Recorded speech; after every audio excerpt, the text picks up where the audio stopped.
On today's episode of Gathering the Kings. I walked out on my restaurant career. That's how you have to leave jobs after 13 years, because your boss will just talk you into staying. Like, let's be real. It's like they'll throw money at you. We'll work you less hours. No, I need to go somewhere else. Okay. It's not I'm you, out. it's me, right? Get me out of here. You are listening to Gathering the Kings with Chaz Wolfe, featuring fellow 7, 8, and even 9-figure business owners who have real battle scars from business and life, but have prevailed as the king that they are designed to be. We welcome high-performing entrepreneurs to the stage in order to reveal the real of the real on what it takes to build a successful business today. We dissect the good and bad decisions they've made along the way that give a true and accurate picture of the journey of success and how you too can get there. Through this dialogue, you will learn the value of growing your network and surrounding yourself with power players and kings like today's guest. Grab your pen and notebook because we're about to dive in. All right, what's up, everybody? Chaz Wolfe, Gathering the Kings podcast. We've got Nick on the King stage today. What's up, my brother? How you doing? Doing really good there. Doing really good. Having a bad. I woke up today. We did like over $2,500 before 8:30 a.m. And I was like, man, this is a good day. Oh, yeah, that's a good one to wake up to. Yeah. That goes into my morning routine a little bit. The first thing I do is check all bank accounts. I got to know, is today a fight or flight day? Well, are we up or we down? That's right. That's right. But in all seriousness, thank you for being here. We appreciate you just taking the moments away from those other deals that you got going. But tell us what kind of business that you got, brother. So what I offer is super unique and amazing. We really are. When most people find us, one of the main things they say is, man, are you the only thing like you? And, I really think that we are. And we are a all-inclusive lead generation company that pulls lists, skip trace them for phone numbers, cold calls them, text messages them. We offer a CRM, you name it in their lead gen. And we either provide it or we know a lot about it. So, our main niche is real estate investors, but we've been open for 5 years. So our niche is now lead generation after that many years. You can't help but be into everything after that many years of success. So it's been great. And so if someone's listening today and they're not in the real estate space and they would find value in purchasing lists and a team to cold call those lists and set up appointments, that's what you do? Yeah, basically. And what we do is I do try to keep it simple. We aren't closers, and I think that's also too much responsibility to hire out, to be completely honest, but that's a different conversation. We are lead generations, information capturers. When we take on a custom script, which we do all the time, I have a great process that I'll go over with you. So if you're not in real estate, you would follow this process. You would either have a list or one of ours that we provide would work for your industry. Then you would send over a rough draft script. You don't have to be good. I'm great. So you just have to tell me your point and I'll make it better, period. Extra cost for that. And then we create a group chat on Facebook with me, you, my operations manager, and your cold caller. And we chisel this thing out. We give them the script. They can provide live feedback, whether it's, hey, this line doesn't work. They keep hanging up on me. I keep getting wrong numbers. Are you sure this is the right list? And you get live feedback. So it's not like 4 days late. Like your money is respected immediately. And to be honest with you, in most of our other industries, we knock it out of the park.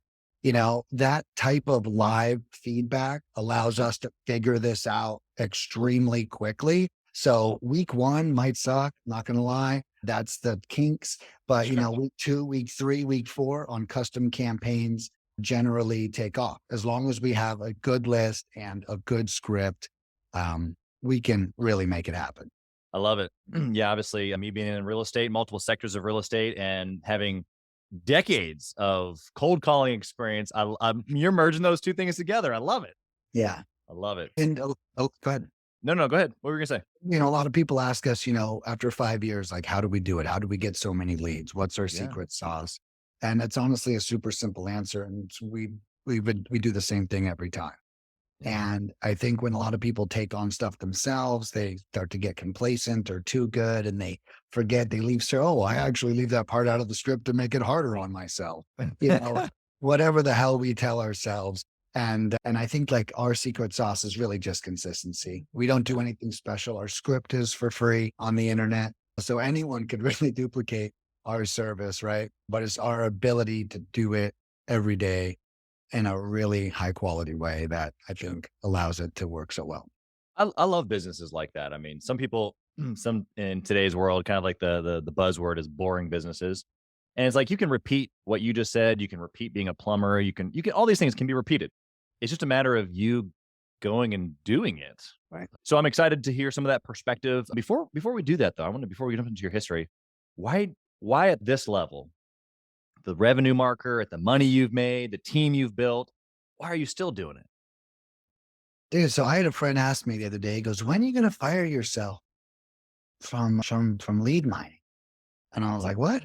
I was like, well, the fuck would I fire myself from something that makes me money? I said, you know what? I fired myself from dishes, laundry, mopping, sweeping. You know, I'm actually sitting right next to a towel on the floor. You know, I've retired from that too, right there. But it's like for me, I'm naturally good at running business. And I think one thing you'll learn about my story is I ran restaurants for 13 years for 80 hours a week. Okay. If you ever know a restaurant manager, they literally work 70 to 80 hours a week.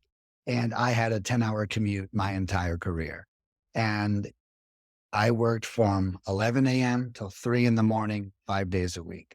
And now when customers call, I'm the only person that does any phone support. So anyone watching, try me, even during this meeting if you want, but try me. And if my phone rings, I answer it if I can. And I do that because it's still much easier than what I used to do as a career. You Sure. know, I had a guy call me at 10 o'clock the other night. Oh, Nick, and I can't believe you answer your own phone because I'm all over my website and stuff. Yeah. And I'm like, Yeah. I It's don't me. know why I wouldn't answer my own phone. Like I'm making almost $1 million a year. I still consider myself retired. I can still be on the jet ski and answer the phone, and I will. I'll answer the phone. I'll be like, I'm jet skiing right now, but if you can hear me, we can keep talking. You Yeah. know what I mean? And I love it. that's like a big authenticity play. Yeah, But sure. anyways, the work I used to put in, answering at 10 o'clock at night and pausing my Netflix, No big deal. no big deal, brother. Yeah. And I hired a marketing company and I was like, make my phone ring more. And then they're like, no, you'll bottleneck. You'll bottleneck and you'll be the weakest part of your business. Well, I actually look at how long each call takes me when I hang up. Yeah. And my average call, because I answer the phone myself, is 3 to 7 minutes. Right. So it's like, if they go on, it's because I want them to, first of Yeah. all. Yeah. But if I want to be concise, we can wrap this up in 3 to 7 minutes if we have to. And I can handle A lot 30 of of those those. a day. Yeah. Yeah. Well, and especially if it's not like you're doing everything in the business. That just seems to be the best usage of your talents at the current moment. I'm sure at some point, if you were getting hundreds of calls a minute, you wouldn't And be I the solution. and you know what? If that is the case, I'm making money hand over fist. I'm stupid to hire not to. At Right. this point, Exactly. I tell people now, I said, look, if I hired an employee to answer this phone, they would piss you off and then they'd hand me the phone with you all pissed off. So it's like, I'm just saving us a whole headache here. Yeah. And, I'm also respecting my 13 years of customer service experience. Yeah. It is my secret sauce. Like, if you want to know what's so great about us, like, not to sound like a ego, but it's me. Yeah. It's the fact that I won't give up on you. We have satisfaction guarantees and, so many things to make sure my customers feel safe. And it's because, not to sound rude, but I don't need their $200. I need their loyalty. I Right. need them to love me. I don't need oh, you gave me $200 and you got 0 leads. I won. Ha. Like, no, I Right. didn't win. Like, Yeah. so one thing I offer is I have a 0 lead guarantee. Anyone who uses my system and gets 0 leads, I give them half of whatever they paid completely for free. So if you pay $1,000 and you get 0, honestly, even if you get one, I still honor it if you pay $1,000. Sure. and I give you $500 worth for free. I only ask one thing, and that is that we learn from the first campaign. Let's have a meeting, talk about the numbers, troubleshoot it, and make new steps in a Yeah. different direction, whatever Yeah, that might. because at that point you're actually trying to deliver. The cool thing I want to point out here for the listener is it's not so much of look at me, look what I can do. I'm the best at it, because at this stage for this specific role you are, and there's a lot of owners right now who are doing that, and that's completely okay. It's when you get stuck in those other things also. What I heard you say was a distinctive, I have a team, I match you with my operations person, I match you with a cold caller. Like I group the whole thing together. And yes, this is my one little task. Well, it's not just little, but it's not just Right. one. But you've built this system to where I don't want the listener hearing today thinking they're on the job site and they're also answering the phone and also following up and also sending invoices, or they're a marketing person like you and they're building the campaign, they're cold calling, then they're doing the customers. Like, no, that's not what Nicholas is saying. Okay. No, So you're this right. And to go back, I was there. So, to deconstruct a life that might be like that. If a lot of yeah. you, and the example you just made, if you're like, well, Chaz, I'm doing that right now. Well, here's what I did. So lead mining literally went viral 5 years ago. I couldn't contain it if I wanted to. And I'm a customer service guy. So I'm not telling, which means I'm a people pleaser, which means I'm saying Right. yes, which I'm not saying I'm too busy. I'm saying I'll get to it, and I'm working 70 hours a week at the Right. time. So Yeah. I was our only employee, and I was in the weeds. We Deep. literally, on week 3, I went from 0 to $10,000 weeks on week 3. We started as only American cold callers. And by the way, back then I was the You only. were it. Well, I was it. Well, and that was double the reason it took off. It wasn't you weren't getting someone, it's you were getting me to cold call Right. for you. And it blew up. Well, by week 6, I swear I'm crying at my desk. I'm doing invoices. Yes. I mean, these are good tears. These are tears of cash. Don't get me wrong. Right. But you know what? I am done. Like Yeah. I'm gonna check into a mental institution if Yeah. I don't get support. And I was sitting there and I'm doing invoices, marketing, follow up, cold calls. And back then I had no automation. So I'm getting a lead. It's being emailed to me. I'm finding the email, looking up the client, sending it to them. And now I've got $10,000 in automation built Yeah. around it. But so at that time, what I started doing, and this is my go-to advice, whether you're a consulting client or whatever, is hire the thing you hate. Start there. Write down the thing you hate doing the most. And it's probably the most mundane time waster you do anyways. So give it to a VA, invoicing. It does not take a genius to type 100 send, right? So I gave that away. I gave email follow-up away. I gave this away. Now every job in my business is taken, but the one I have now, which is marketer and customer service. Yeah. The ones And that you want. the ones that I want. And that's why when you say, why do you still do this? Because I fired myself from every job that I hate. Yeah. And I only have what's left, the one that I love. Yeah. So why would you fire yourself if you love it? Exactly. Such great perspective. I want to dig into a little bit of that. Before we do, I'd love to know how you got started. Like how did you stumble across cold calling, lead miner, like real estate? Like give us Sure. a little bit of the background here. Sure. So this, I've always been somewhat of a storyteller, but Okay. I have a joke, and I do have my own Bible stories. My story, when I was in it, I was very blind to all the details. So, anyone else watching right now, you're actually the hero of your own story right now. You just don't realize how strong you're getting. And I was a restaurant manager for 13 years to 31. Okay. And I was married for some of that time. I worked a lot. And I was also a fiend for business books. 7 Habits of Highly Effective People, Good to Great. I mean, you name the business book, I'm listening to it in my hour commute that we talked about earlier. And Yep. then when I get to work, I'm like, practice, practice, practice. You know, Yeah. Literally. I'm like, okay, that doesn't work for me. That doesn't work for me. This really works for me. And you start to really learn your style. Yeah. So I was a restaurant manager. That's what really taught me in the time after 13 years while I was quitting. I felt like I'd wasted 13 years. I felt like this, I couldn't believe I stayed for so long. I'm so stupid. Like all this guilt and shame kicked Sure. in. And you know what? To this day, I give it every piece of credit. You know, if you think about it, people used to yell at me about their $5 hamburgers Right. and I cared. And I didn't even cook the hamburger or my name wasn't on the door. None of Right. that. Now I sell packages as low as $60. And when they're not happy with it, even if it's not my fault, like I care about it. I'm like, yo, so it's really easy for me to also have this huge concern for my clients because I cared when it was a $3 order of fries. Like, Right. you think I don't care now?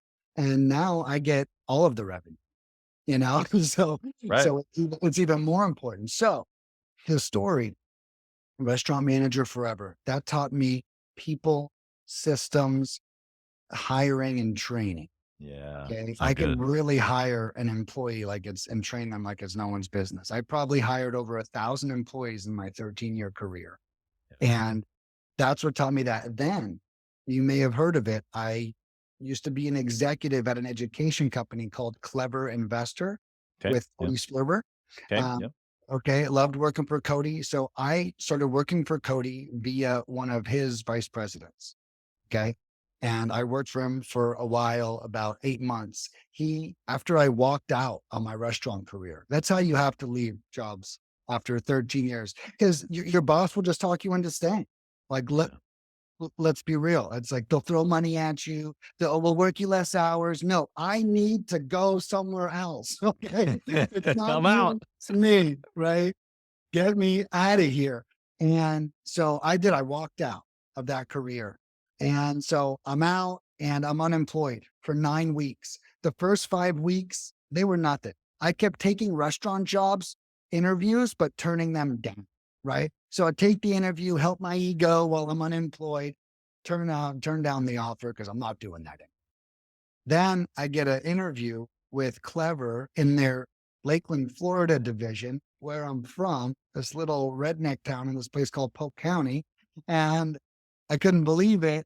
I apply, great interview. I don't hear anything back. For the first time in my life, I followed up with an interview. I've never done it before. Whoa. Okay. And I was like, hey guys, I don't normally do this, but man, we had such a good talk. And they literally said, and I'm unemployed for 9 weeks. At this point, depression sat in. I'm no longer turning down Right. restaurant jobs that I'm manipulating into giving me job offers, even though I know I'm not taking them. So those aren't even coming anymore. And I'm starting to get more depressed. And I send this follow-up email and they said, Nick, we totally forgot about you. Can you start tomorrow? Whoa. Whoa. I met them somewhere. I asked for $17 an hour. They gave me 18 and we started. And they were so behind that I started working 70 hours a week right off the bat. My pay was literally the same as it was at the end of my 13-year restaurant career as it was at the beginning of my $18 an hour overtime opportunity. Right. Okay. And because I'm no stranger to overtime, I'm really working the same, making the same. Right. And anyways, 9 months later, 3 promotions. I'm this guy's manager. He ends up moving on to another opportunity. And luckily, they flew me out to Phoenix for 30 days to test me as the new executive in this role. Yeah. And I guess he liked what I had to offer. I'm sure it was the energy and the attitude, right? Sure. Yeah. I was like, this guy, I get him on my team. So then he gives me the job. And then for 3 years, I am the director of student services at Clever Investor, which means every client that goes through them, Yeah. you know, I was under my influence as a way to say it. Well, I came from the restaurant industry.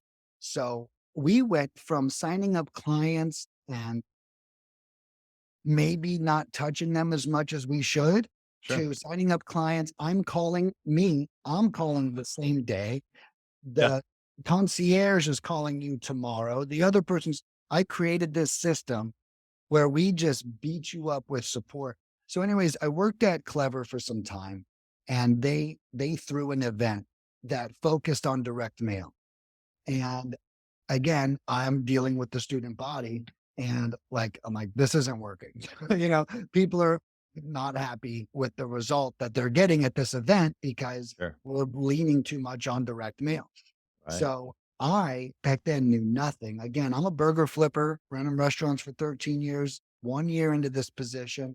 And I said, guys, like, what's free? It's cold calling. Right. I can dial anyone for free. Yeah. Yeah. Right now. And so we shifted and we started teaching them how to pull lists, skip trace, and cold call. And it was awesome. So we took this live event he threw, we shifted it to cold calling. It did wildly successful. Then they introduced me to Dean Graziosi, true story. Yeah. I met Dean. I helped Dean throw 2 of these events. I taught him myself because I ended up coining this event kind of thing. Yeah. I was like, dude, I'm a year and a half out of my restaurant career. And I'm like, Dean working with teaching Dean Graziosi. You're on a high. Yeah, I'm on a high. And I couldn't believe it. Wow. And I was not successful yet. I'm still making 65. My executive position was still under 70 G's a year. So, I'm still in the same position I was, but I'm in a new position. Right. Right. And then I saw cold calling was the way. Well, when me and Cody started to drift apart, I had requested to work from home. They agreed. It was great. And I was like, well, I'm gonna start cold calling. I need to get a deal. Yeah. I was like, I made all these people successful. I can be successful, 100%. And so I start cold calling every day and I'm super determined. And I averaged 300 to 600 dials a day for over 3 months. Okay. Wow. I had a business partner. He was supposed to be the closer and I was the lead guy. Yeah. It was great. I ended up bringing in some leads. We didn't close anything, but I realized one thing, and that I am a lead generator. That's right. And as time went on, 3 people found out that I was cold calling.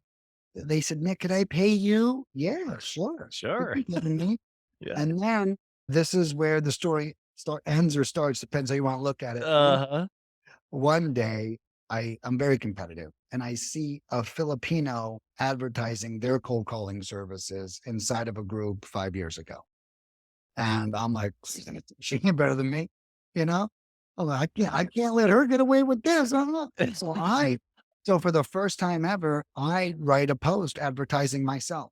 Yeah. And I said, hey guys, I never do this, but I'm creating something unique, American only cold calling. I think back then I charged $150 for 500 dials. Now it's 200, but $150, 500 dials. Let me know if you're interested. Blah, blah, blah, blah, blah. I do all the work myself. Bam, bam. I hit enter. 287 people commented. I stayed up until 1 a.m. emailing everyone. The next day, I signed up 20 people.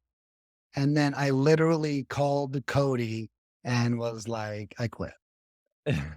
And it wasn't anything because of him, but I was like, and Yeah, you found your opportunity.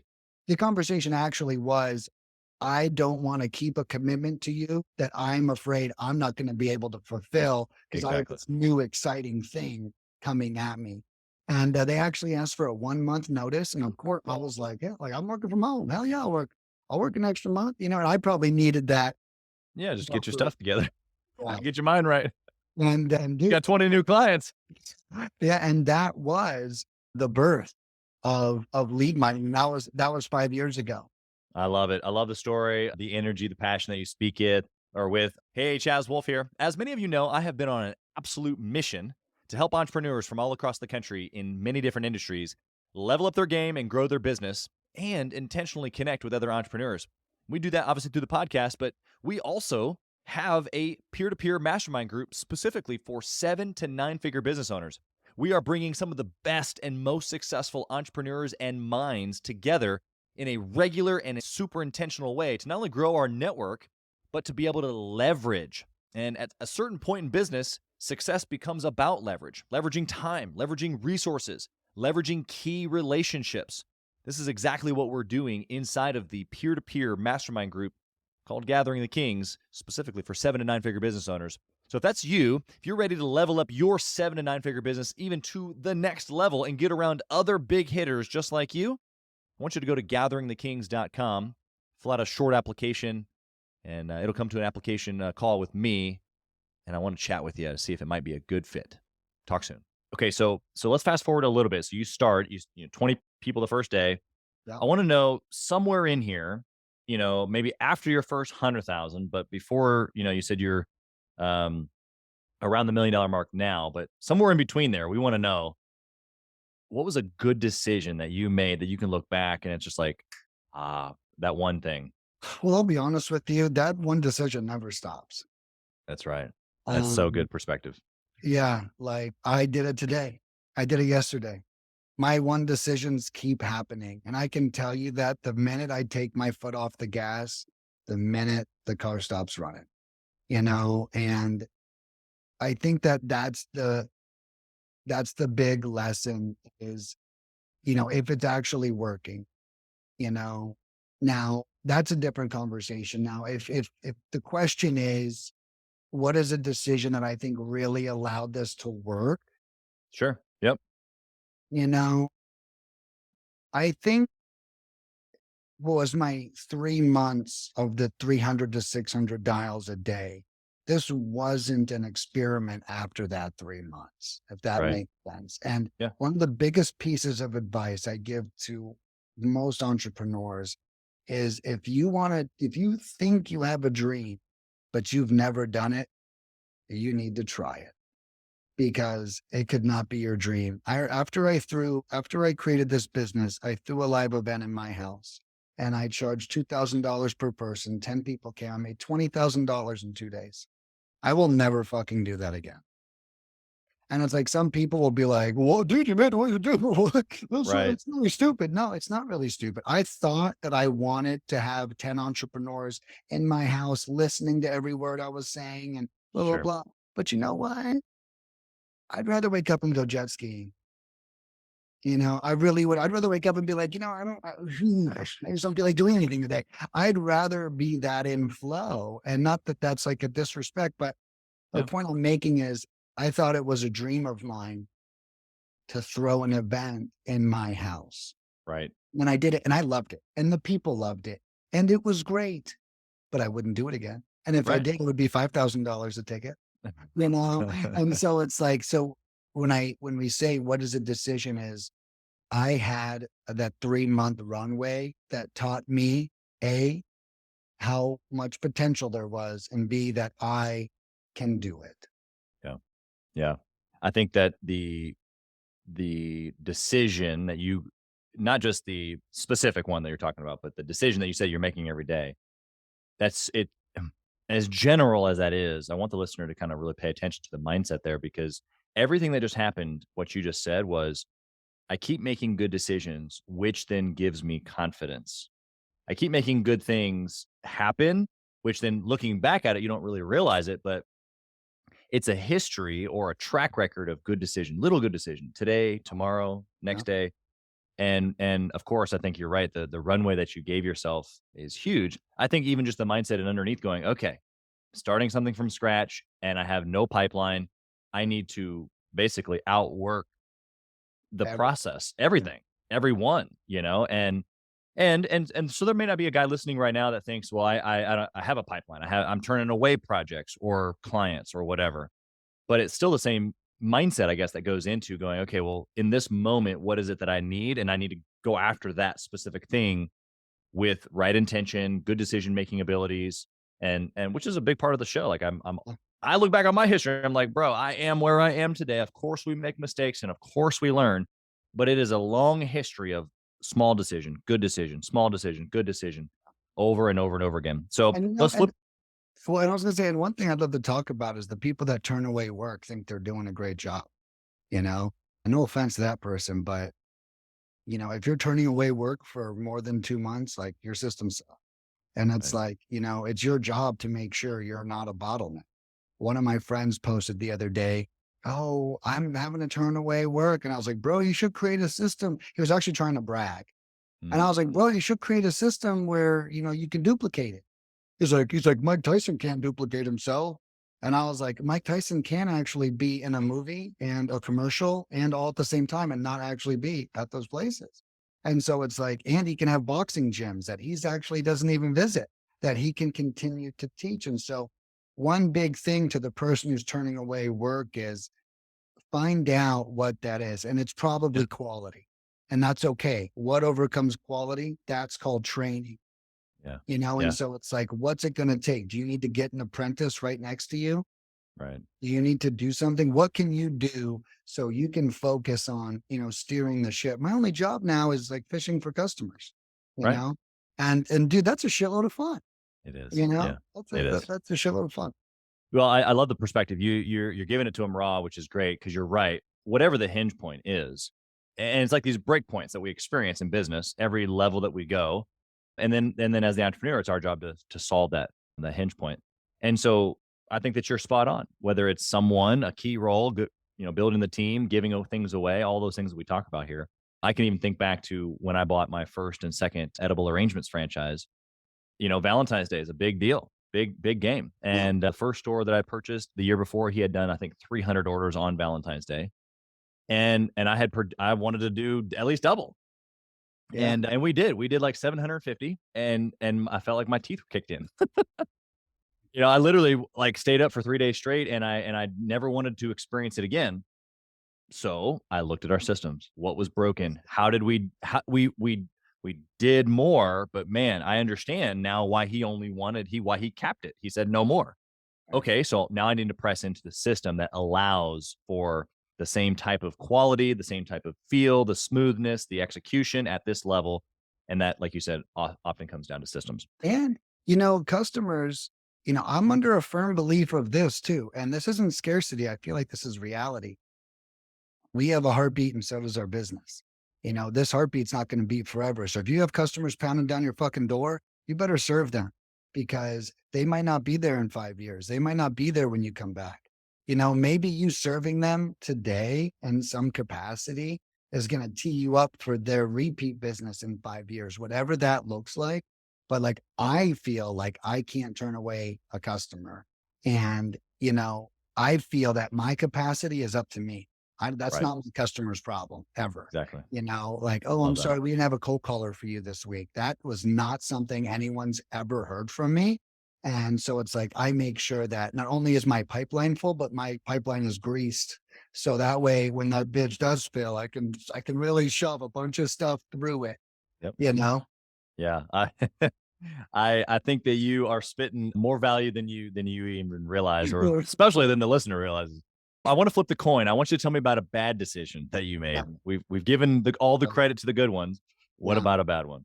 Well, this is going to be like one of those Michael Scott answers. I remember one time they say, "Michael Scott, what's the worst things about you?" He's like, "I work too hard. I care too much," but, my worst decision was hiring a marketing company.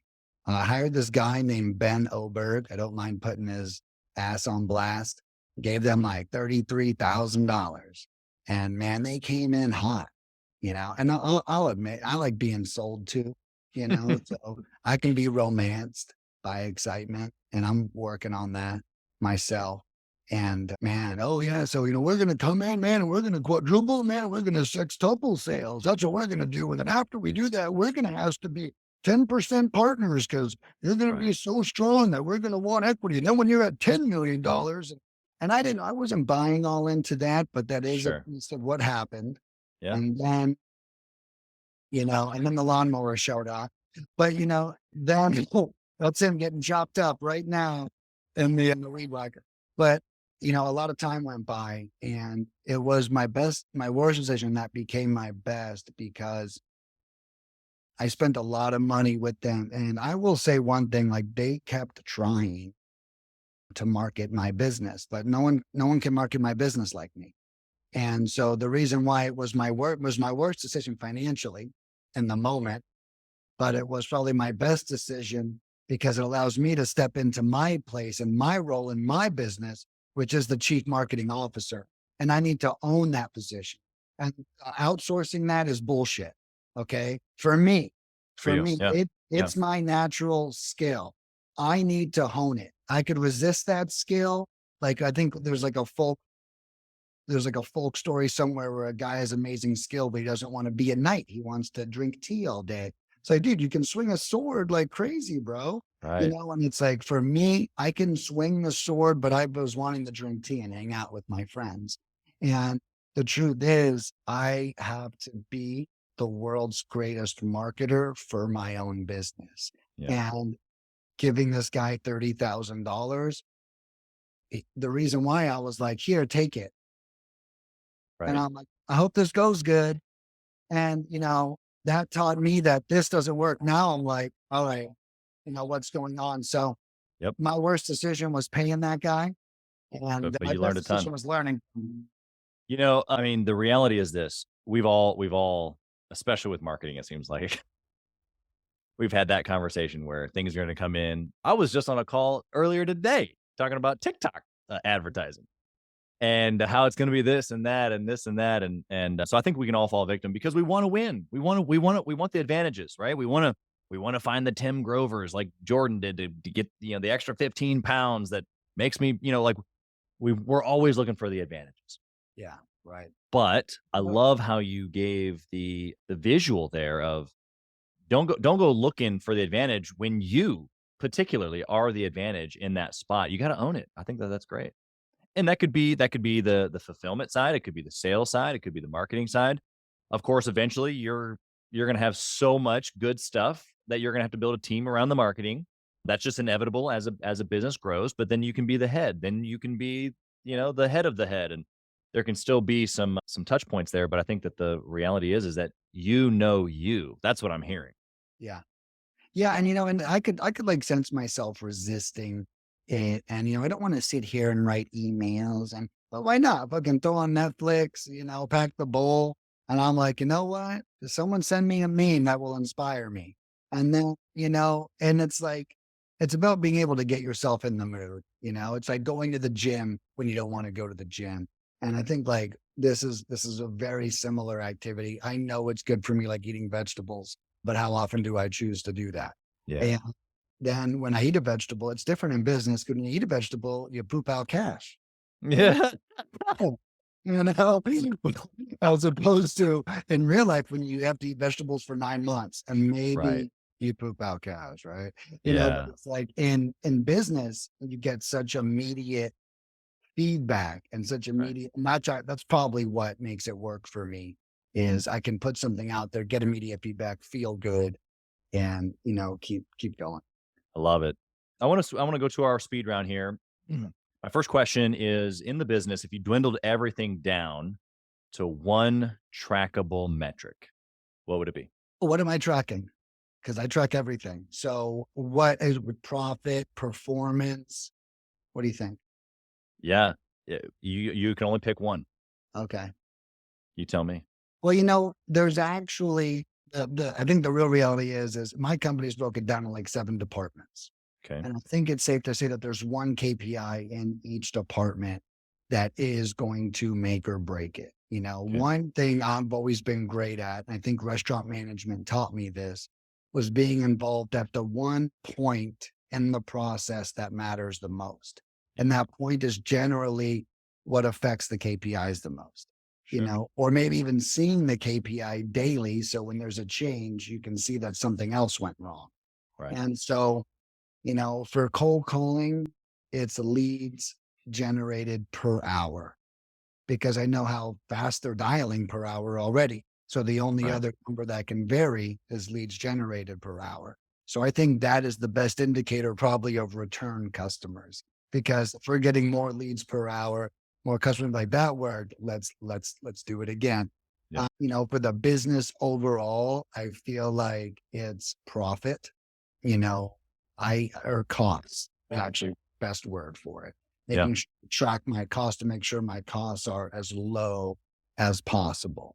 But, I know you said one, but I feel like if I were to pick two or you give examples for the business, it's going to be my cost line to ensure that, because I ran restaurants, Yeah. I track everything. I track my labor separate from my marketing, separate from my overhead. Right. Right. So I track those things individually. And then those three things equal my cost. And I make sure the best thing about my business is we've always been very profitable. But after 5 years, we're even more profitable. Yeah. I mean, my week Hone in. my week last week was 71% profit. That's insane. Yeah. You Yeah. A know, little different than a restaurant. the restaurants are 5%, 7%. You've managed them and I've owned them. Holy moly. Yeah. The next question on the list here I want to know is, what book would you recommend? You've thrown out a couple of them. What book would you recommend to a six-figure business owner specifically? My favorite book is 7 Habits of Highly Effective People. I love Stephen Covey. I could go to sleep listening to that man's voice. Absolutely amazing. Something new that I'm hooked on. I feel like that's habitually based. Okay. Yep. For marketing, I've really been enjoying Brendan Kane has 2 books out, 0 to 1 Million Followers in 30 Days is one. And the other one is Hook Points. Okay. I've learned that right now, I think the only books I need to listen to are like marketing books, and not because it quote unquote matters, but it gets my juices flowing is Yeah. what it does, even if I'm like zoned out listening to something else and I'm like, oh, fuck, okay, marketing idea, because I'm at such a point where all I am is my own marketing manager. Yep. And so it's like, if I can kind of keep that juice going and keep my fingers flowing. So for me, I think like listening to a marketing audiobook right now is probably my best use of time. But what got me here was the 7 Habits of Highly Effective People. Yeah. The disciplines, habits, systems, doing Yeah. things on repeat. How 100%. to treat people, how to, I think one of the big things with me, one of the habits is begin with the end in mind. And I think one of my superpowers is my deconstruction ability, where I'm insane at math. So it's like, I know how much sales I need to do. I know, like, I could show you my P&L and I literally have it tracked every week for the last 5 years. And so it's like, and I mean, like every metric, dials per hour, leads per dial per hour as a percentage, and it's Right. like all of this granular stuff. And I feel like, that other than the restaurant career, because they're very P&L based, but he's the one that really taught me how to like lay that out.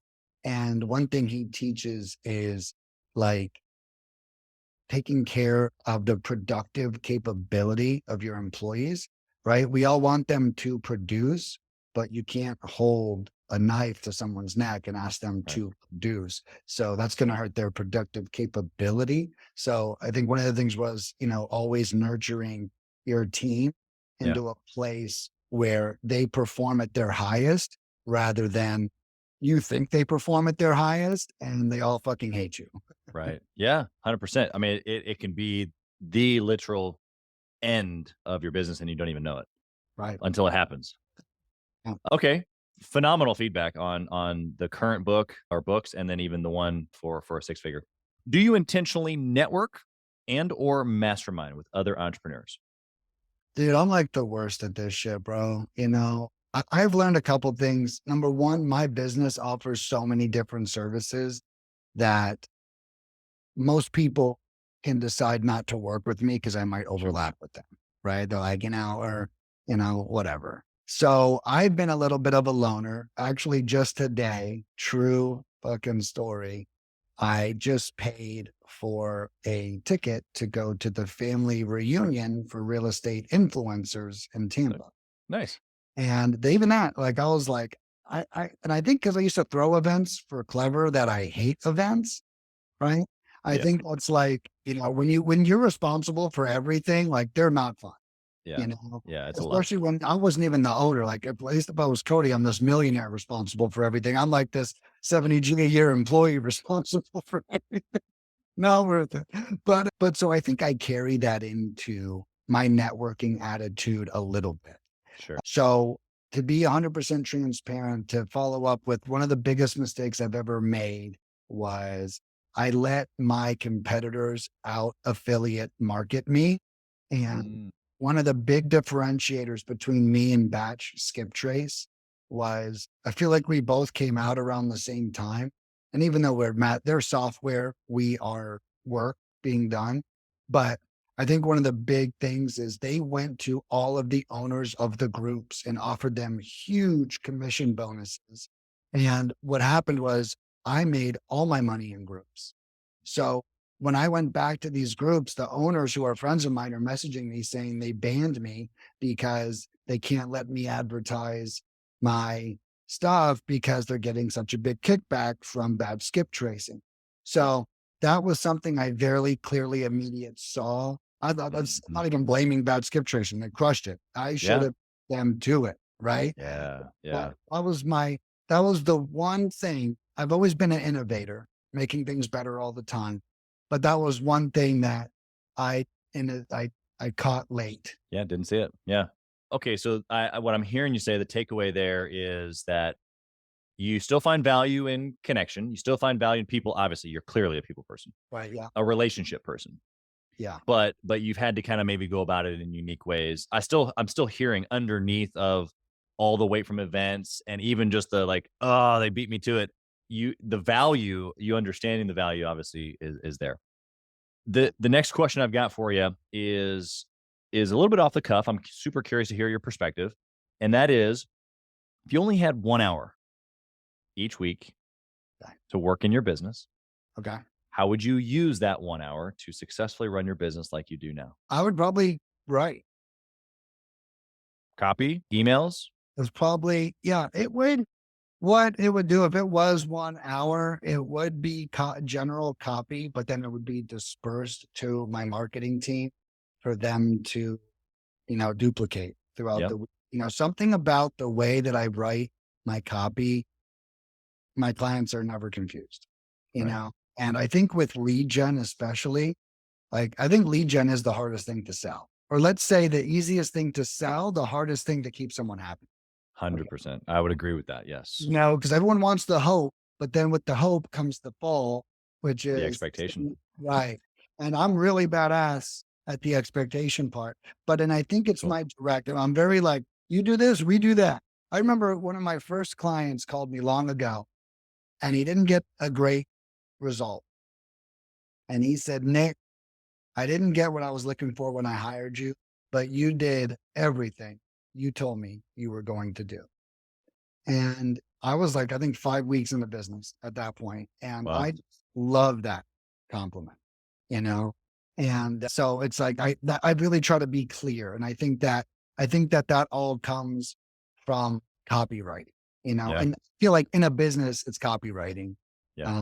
I feel like if I wrote something that was powerful and I told my team to study it and learn it and duplicate it, that would serve them more of me asking them to get on a Zoom call for an hour where I just tried to preach the points that I would accomplish in the copy. That makes Yeah. sense. 100%.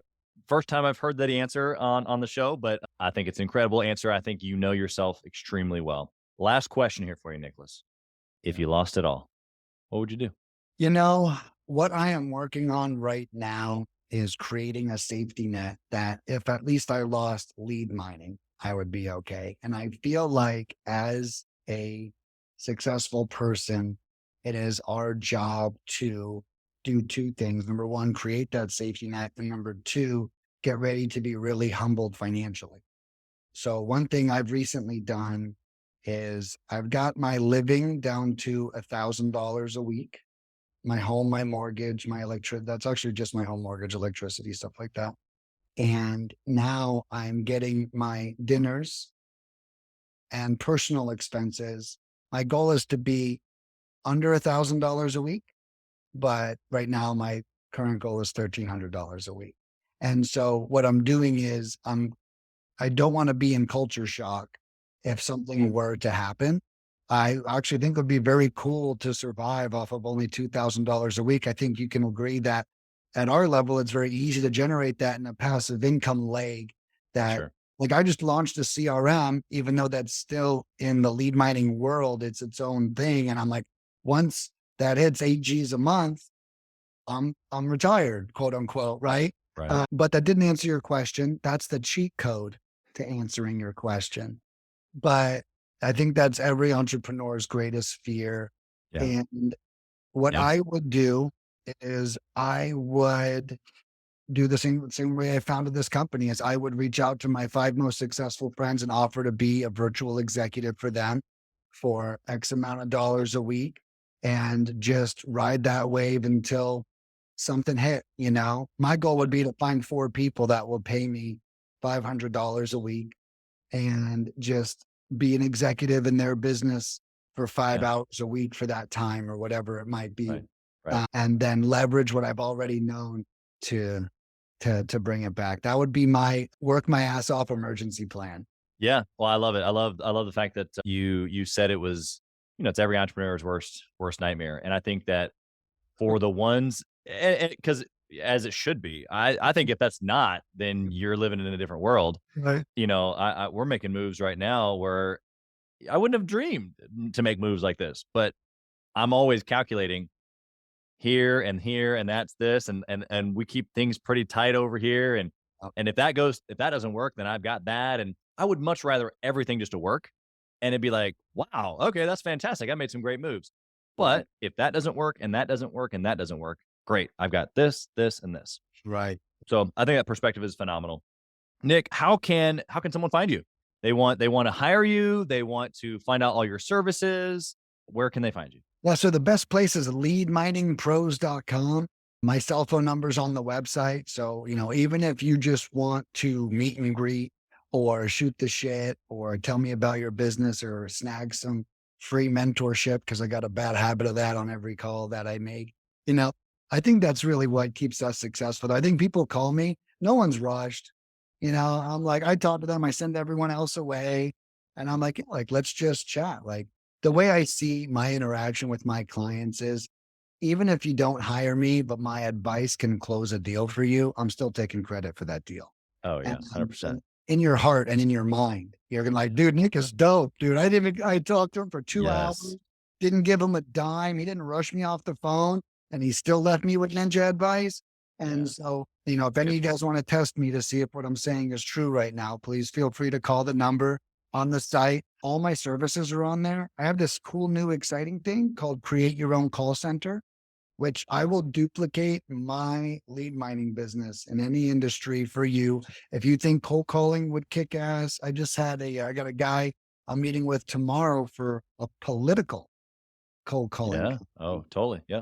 wants to make, and those calls can't even be blocked. Take that, you DNC. But so any industry, and those start at like $12,000. But I get you Yeah. the employees, I give you everything I know. It's not a mentorship, as Sure. in I speak and you have to do it. It is kind of more like a consultant Yeah. where I'm like, Just help this set is it the up. stuff, you go buy it, and we'll set it up together. Yeah. Kind of. Love So it. really cool stuff. Dude, I mean, I can only imagine there are several people here listening today who need exactly what you do. So I hope that they take advantage of taking you up on your free mentorship and potentially even becoming a client. You've been incredible. We are out of time. We wish you nothing but success in all that you're doing. Any last final thoughts? I can hear some. I can see something brewing over there. I mean, no matter where you are, I think, it comes down to that one thing, that one good decision we make in our business every day. Come up with a system that feeds your lifeline, whatever your lifeline is. If you're good at networking, then be good at networking. If you're good at Facebook posting or social like I am, continue that. Don't stop doing the thing that's making it work. And, then innovate. That's actually innovation is in our core values at Lead Mining. It's really a requirement to work for me. If you're just going to duplicate the system I created, that's awesome. But if you're going to innovate it, we can go to the moon. Yeah. So that would definitely be, my departing advice. And Yeah, reach out if you guys need anything. I'm totally here for you. Dude, you've been valuable, incredible. Your time is noted, my friend. Thank you so much. We appreciate all that you're doing. Yeah, thank you, Chaz. I'll see you, man.